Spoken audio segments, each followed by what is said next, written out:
It's your boy Gsluke here for our round 1 prize picks targets for this week's RBC Heritage. In this quick video, we'll be covering my top 5 props here for the first round to put together a 12.5x parlay to go out and try and cash in for the third time in less than a week. Last week, we hit 2 5-for-5s, ended up having a 3-for-5 one day, a 1-for-1 one day with 4 pushes, which was a little bit weird, but overall, made over 25 units on the week. I cashed in for over $2,000 profit, had a fat withdrawal here today, so I was feeling pretty good about that and looking to build on that momentum, of course, for this week. Let's go out there, hit at least 12.5x parlay, maybe even 2 or 3 again like we had last week. We're riding on an absolute heater and, of course, looking to cash in once again. So let's go ahead and hop right on into it.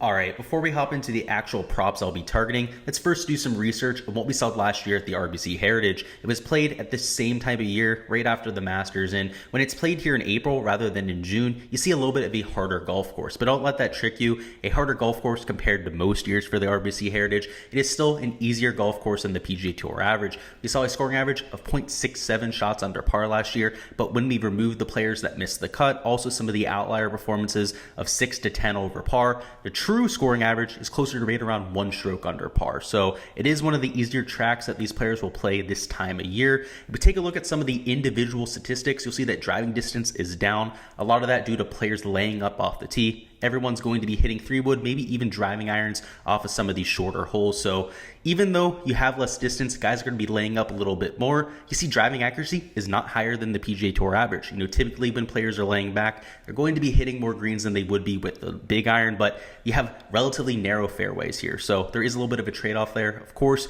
you're hitting clubs that you're more accurate with, but dealing with relatively small landing spots. And in terms of the green in regulation percentage, you can see it's right around 5% lower than Tour average, 4.4% last year in terms of the 2021 RBC, but this is relatively small greens. They are only 3,800 square foot on average, which the PGA Tour average course is right around 5,600 square foot. So almost a whole 1,500 square foot less than what these players are used to seeing. So that's why you see the lower green in regulation percentage, but maybe surprising, it's only 4 or 5%. I mean, with those small targets that are almost 20-30% smaller than what we're seeing for the PGA Tour average, you would expect maybe a 10 to 15% difference here. The real key is that they're extremely receptive because this is a coastal golf course, of course in Hilton Head, South Carolina. You're going to be dealing with wet greens. They get plenty of water because it's on the coastline there. So as a result, they are relatively receptive. So with all that in mind, what are the props I'm looking at here for the first round? So the first prop I want to touch on is going to be the under at 70 strokes on Russell Knox. This is something that I've also done in collaboration with another one of the golf ambassadors, which I meant to mention during the introduction. Now with Prize Picks on their Discord, I am a golf ambassador, so they've recognized me for that, which I appreciate them doing that a whole ton. But now I get to interact with the community, get to be a little bit more helpful, and of course, able to collaborate with some of the other golf ambassadors. And something we all agreed on there, me and Money, was the under on Russell Knox. He's coming in with relatively good form, has been gaining a ton of strokes off the tee, also on approach, which is his usual thing. Real key is the putter, and of late, he's been a little bit more consistent with the flat stick than what we're used to seeing. So somebody I did mention during my DFS preview, somebody I'll be using as a value pick here for the RBC Heritage, but in terms of just shooting 1 under par to push, I definitely think he has that in him. Again, the true scoring average last year was really close to 1 under par, let alone the fact that he's an excellent course fit, right? Really accurate off the tee. I already mentioned how many strokes he was gaining in that category, and also one of the best approach players in the field. And that is the #1 key stat that I'm looking at this week.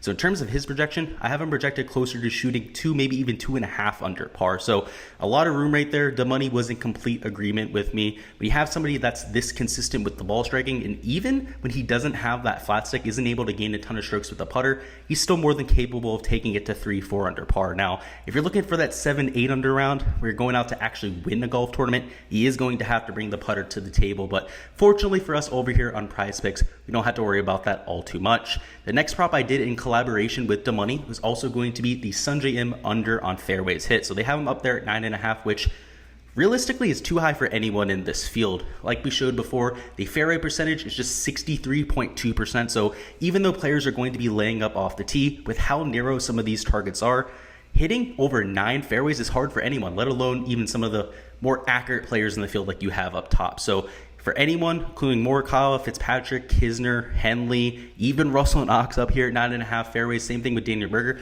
I'd be willing to take all of them under. But really separates guys like a Sungjae, and I was also considering taking Russell Knox here at 9.5 fairways. Dumb money was as well. Is that they're slightly less accurate than the rest of the bunch, right? Colin Morikawa right around a 69% fairway rate. If we're lowering it by right around 2.5%, like what you see over here on the Data Golf page, again, what is it, 2.7% less than the PGA Tour average is what these guys are hitting here at Harbour Town. He's still hitting over 9 fairways, but it's only like 9.2. Guys like Matthew Fitzpatrick, you project right around 9.1 fairways, which is still less than 9.5. But guys like Sungjae are projected for closer to 8.8 or 8.9 fairways. So they're projected for less than 9, which means more often than not, we are going to hit. Rather than with guys like Colin Morikawa, Matthew Fitzpatrick, and Kevin Kisner, I have projected for just over 9 fairways, are going to actually burn us a little bit more than we'd like. So that's why I'm willing to go to guys like Sungjae. I personally have Russell Henley projected for 8.9 fairways. So again, it's not like you have a massive margin on these numbers here, but the real kicker is when we take two fade stances like what we're doing with Sungjae. We're going to talk about Billy Horschel here in a second. Also somebody I'm taking an under on for greens and regulation. That opens us up to the 12.5x parlay, which of course is important when trying to get the most value on our cards here, and is what we did last week, and it worked out really well for us. So of course looking for all the payout that we can get there. So there's one of the fades that I'll be going to. The next fade, I want to touch on it right away. It's going to be Billy Horschel at 12 greens in regulation. He ended up hitting the over for us on Sunday. He was one of those props, ended up getting us to that 12.5x parlay. But the fact of the matter is, when the field is only hitting an average of 63.9 greens in regulation, and somebody like Billy Horschel, who's extremely inconsistent with that accuracy from time to time, that worries me. All he has to do is miss 6 of these greens, and he ends up pushing for us. And if he misses 7 or more, of course, we end up hitting. So another one of the guys I'm fading just to get to that 12.5x parlay. But in terms of projection, I have him closer to 11.2 greens in regulation hits. So it's almost a 0.8 difference between his projection and what Prize Picks has him at. So it's not a lock, but at the very least, I like his chances to go out there and push for us. But of course, with the upside to go out there and hit. So his inconsistency with the approach play is what I'm trying to target here. Of course, it worked out for us targeting him on the other side of things last week, but I think the lines have more than adjusted, and we were taking the over at 11 greens of regulation at a golf course where it was easier to hit greens. He had much larger targets, all that sort of fun stuff, but 3,800 square foot greens on average, really small targets for a guy that's not that much of a stalwart when it comes to the greens and regulation to begin with. Certainly somebody that I'm comfortable with the fade. And now lastly, the 2 overs we're going to be taking are at the bottom of the fairway board. So 2 accurate players, much like the guys at the top of the board, going to be Tyrol Han and also Charles Howell III.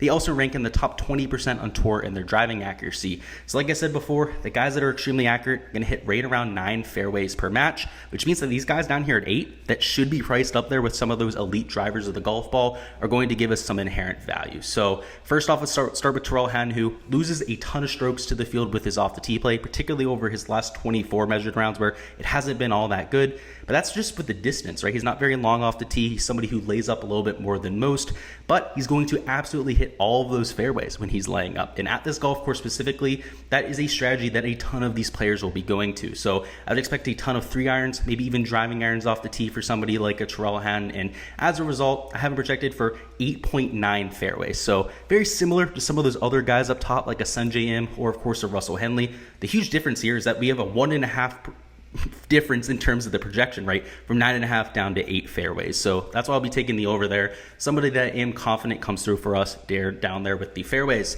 Now lastly, we have Charles Howell III, very similar in terms of his skill set, relatively short off the tee, very accurate, more of a precision guy than a power guy, and that is exactly what we're looking for with this fairways prop. I have him projected for 8.8 fairways, so not nearly as much as Tyrol Han, just because he's not nearly as much of an elite accuracy guy, but still well above the projection. And of course, I probably should have had him closer to 9 or 9.5 fairways hit if I was making the props here for Prize Picks, but as a result, going to be a prop that I'm taking the over on. And even if these go up to 8.5, would still be props I'm willing to hit. So I'm going to go ahead and mention that right now, because a lot of times these props do move. I would be willing to take them at 8.5. And for the unders, I wouldn't be willing to take Sungjae at under 9. If that ends up moving, when you lose that ability to win at the 9 number, ends up being a push, a little bit less attractive. And even at 11.5 for Horschel, I would be willing to take the under. So just keep in mind, some of these lines may move. They usually do from week to week as people get action on these props. And one thing I'll mention about Russell Knox is that if that goes down to 69.5,